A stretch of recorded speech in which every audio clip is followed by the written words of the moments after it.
Now, I know you're not an ostrich because you clicked on this video, but are you a hyena, an owl, or maybe an octopus like me? In today's episode, I'd like to share a thought experiment with you that I've been using to help me better understand how people respond in different ways to the emergence of AI, and particularly to its impact in education. So about a week or so ago, I was driving home from a particularly frustrating conversation I'd had towards the end of a school day with a colleague who wanted absolutely nothing to do with AI, didn't understand my enthusiasm and felt that it had no place in education. And I complained to my wife and said that I felt that it was as if he was behaving like an ostrich, just sticking his head in the sand. It turns out that I was wrong on two counts. First of all, ostriches are probably one of the most misunderstood birds on the planet. I'm 56 this year. How did it take this long for me to understand that they don't stick their heads in the sand? Ostriches' nests are dug below ground level, and when they turn their eggs over, which they do attentively multiple times a day, they use their beaks to do so. So from a human vantage point, it would look as if they're sticking their head in the sand, but actually they're just being good parents to be. The other thing I got wrong was assuming that any perspective other than my own wasn't acceptable. And of course, this isn't true. We know that any viewpoint or perspective is driven by positive intentions, even if the outcomes can sometimes be negative. And the more I thought about this individual and the reason why they were responding to AI in the way that they did, the better I came to appreciate their point of view. And that led me to think, are there other animal types that I could ascribe to different kinds of responses to uncertainty and change? Because at the end of the day, that's really what we're talking about here. How do people manage change? So that gave birth to the idea of the AI menagerie. And I've identified 6 different animal types, 6 different responses to change. First, we're going to look at the ostrich, then the hyena and the owl, followed by the crocodile bird, the octopus, and finally the mountain goat. In each case, we're going to consider what their characteristics are, what their drivers are, why they are the way they are, and how that might play out in a school for good or bad. Does it serve them and the pupils in their classroom? So let's begin with the ostrich. Well, we already know what the ostrich does, even if it doesn't do that in reality. It sticks its head in the sand. It's in a state of denial. It wants nothing to do with AI. But this may well be driven by a desire for self-protection. So many teachers are already overwhelmed with their workload, with the amount of change that they're having to accommodate in everyday life. And so AI seems just like one more thing that they have to contend with. And so they're closing down in order to be able to cope. At least that's my take on it. The problem with this response is that AI is accelerating so quickly that those individuals may well risk being left behind if they don't engage in the conversation or at least have a better understanding of what AI's potential is for good and for bad. And so of all of the animal archetypes that we're going to be exploring, this is the only one that I still feel that I have a little less patience for than the others. I understand it, but I don't think it's the best approach. Then we come to the hyenas. The hyenas have 2 ways in which they might respond to AI. The first is cynical mockery or ridicule, and then the other is anger. And what we're seeing played out here is basically the fight or flight response. The hyenas feel threatened by what AI is bringing, and for good reasons too. They think that AI is threatening the subject that they love and the career that they are invested in. They see it as a way in which students and staff may cognitively offload their responsibility. They see it as a shortcut to what school really should be about, which is the empowering of individual growth. It's also possible that the hyena had negative first experiences in trying to use AI. They may have found that they hallucinate, that the models were slow, that the token limits ran out too quickly for them to do anything meaningful with them, and therefore they've turned their back on them and maybe aren't aware now of how things have progressed.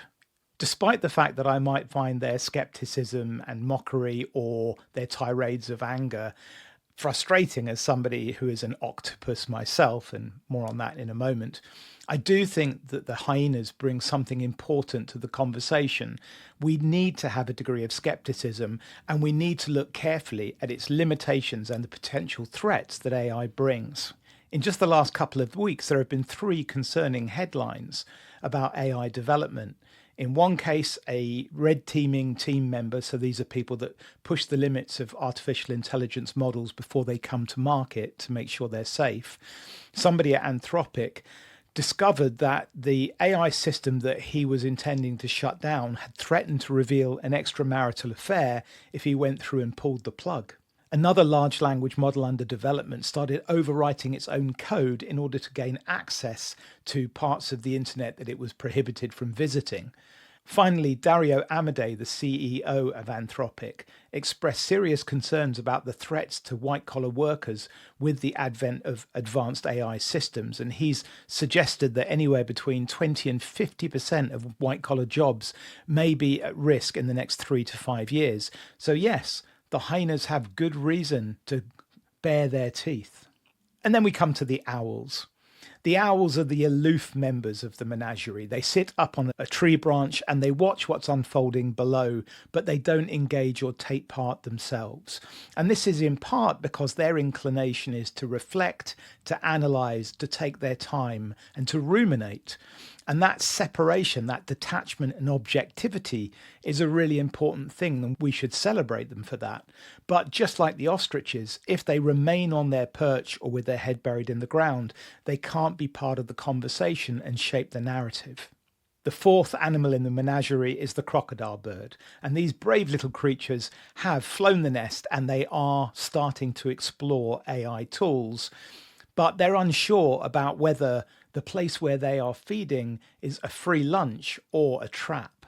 The crocodile birds in the common room where I teach may have dabbled with ChatGPT or tried out 1 or 2 other tools. They probably haven't gone as far as to have a paid account, but they are trying to find ways in which it can be used to augment their workflow. However, these same colleagues express concern that if these AI models do allow us to be more productive and achieve more in less time, won't that just mean that senior management will give us even more to do? When I demonstrate an AI generative art model or a podcast created by LM Notebook, they're the ones that tend to say that they find it scary or unnerving, or that it's frightening how quickly things are moving along. And again, that nervousness is not without merit. So if you're one of the crocodile birds in our community, I applaud you for getting involved, and I also respect and acknowledge the reasons why you're being tentative in your early adventures with AI. Now, I mentioned that I'm an octopus, and surprise, surprise, the octopuses are the early adopters of the AI world. They're the AI champions for their institutions. They tend to want to get their tentacles into everything. They like playing with all of the AI tools that are out on the marketplace, and they never really settle anywhere for very long. But along with all of this enthusiasm, they can sometimes come across as being a little evangelical, particularly for the hyenas and the ostriches in our community. And I hold my hands up and admit that that's probably something that I need to work on. They will inspire some and alienate others, but one thing is for sure, the octopuses will be aware of what's going on in the world of AI probably before anyone else in the menagerie. And then finally, we have the mountain goats. These are the strategists of the AI menagerie. They're typically in senior management, and they've climbed high up into the mountains in order to get a better view of the landscape below. They're concerned with things like GDPR and child protection issues. They're thinking about logistics and whether the infrastructure of the school is able to support AI growth. The mountain goats are pragmatic, and God bless them, because they're the ones that are trying to figure out how all of this will work. But they should come down from the mountainside and join us in the trenches every now and again to get a sense of what it's actually like using these tools, or working without them, but knowing that the students are accessing them at home and then bringing those AI generated texts into school with them. So there you have it, 6 animal archetypes, each with a very different response to the advent of a disruptive technology like AI. And of course, a healthy menagerie has a balance of each of these creatures within it. Now, you may already have an intuitive sense of which of these psychological profiles best matches you, but here's a little game that you might like to play. Share this video with a colleague who you think knows you well, and then see if you can guess one another's animal archetype, and then have a discussion about why you've come to the conclusions you have. I also think that this could be a really useful inset training activity where departments, or perhaps even a whole common room, can come together to see if they can figure out what the predominant animals are in their culture and whether this is healthy and will support them in heading forwards. And to support those conversations, I've created a single sheet PDF with a summary of each of the animal archetypes and their predominant behaviors. If this is something you'd like to get your hands on, then just go to the description, click on the link, and it'll take you to my website where you can download it for free. So there you have it. I've had a lot of fun putting the AI Menagerie framework together, but I wonder whether I've missed something. Do you think there's an animal that should be added to the menagerie? Is there a response to uncertainty and change that isn't represented? If you can think of something, please add a comment, because I'd like to think of this as an evolving resource that can become more refined over time. Thanks for listening, and until next time.